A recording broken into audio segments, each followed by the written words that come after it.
Hello everyone, everything and anything. This is Nanay Ami and for today's video ay pagluto naman kita kay diri na akdukloy. Yes, baguit nga tanan, please like, comment, follow and share hitak mga video para naman hitiyo suporta akon an maruyagla. Adun mga naka-follow, mga nag-share, damo nga salamat tikang haiyo inay ami. Nganya na, luto naman kita hintulya nga haw. Dinhi ha summer, punaw. Kay hanhani, nakapalit ak hintulya. Very first time ko makatilaw hintulya. Ngan ak nakaruyagan among hanak mga nagkatitilawan na nga mga seashells. Amo ang tulya anak pinakamaraza. Yes, nagigisa na nga ni akit didahin. Laso na, gindamo ko ang laso na para, syempre, para marasa ngan igin sunod ko na an sibuyas. Pero nahiupod an adto tumataan sili umupod hiya so salit ak nalahiyagin o robos kay para paptas it kaluto hit lamas para magkahalo-halo it rasahan mga lamas. Ayan, kinukay-ukay ko. Marasa talaga ini nga tuli as in talaga malagsim it sabaw kay kung diri ko inbet diri nakin nga haw na palit. Ngan pagkatapos ko din pag ukay-ukayaan mga lamas para pantay-pantayan irarasa, ako naman igin sunodan tuliya akla na inhiya ginhugasan, yung kisi ko hiya kay medyo madalunot daran ira.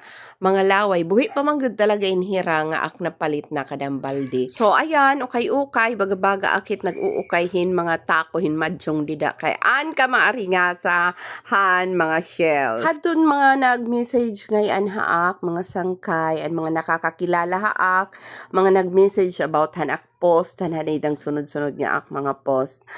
Okay na akya na pagpasensyahan na niyo kung medyo nagbuto-butoan utok ni inay ami nga gamay. Diri ta man gud talaga maiwasan ano bisan ko na iwas na kita hit stress. Diri ta maiwasan nga magbugtuba labi kon nananahimik la kita.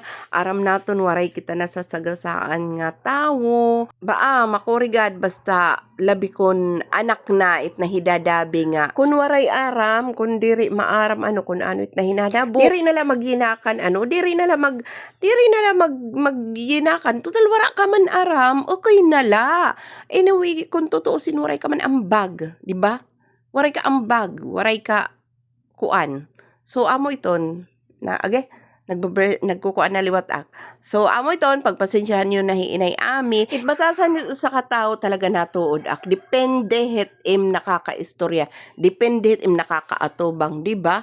Kung pakitaan ka hindi rin maupay, nagawas it liwat it im kadiri ka maupay. Kung maupay la iti istorya, maupay la liwat. Di ba? Ang tagal kong nanahimik. Diyos ko, nagpakalayo-layo ako. So, amo iton, pasensyahin na ak niyo kung nakapag-post man akin sugad. Talag sala balita wakit makapag-post kung ano talaga itaadi hit ak damdamin. Aw! Kung ano talaga it na ako ang labingin wara ko na iistoryahan. Sa itakon good vibes la. Ha? Pamati ka mo. Ini nga iyan nga akaluto hintuliya. Iba na mainhan ak paglutohan una. This time is gimbot nga ko hinggata ngahin. Syempre, tanglad para marasa. Hi! Luto na ang ak punaw. Nga akon din haplutan sigurado. Mapapaanli rice na liwan iniin kaon. Hini kay an punaw nga marasa na hinatukan. Ayan. Let's taste it. Hamut! Ah! Suwabe! Ang sarap-sarap. And that's all for my video, my cooking vlog. Thank you for watching. If you like my video, please comment, like, follow, and share.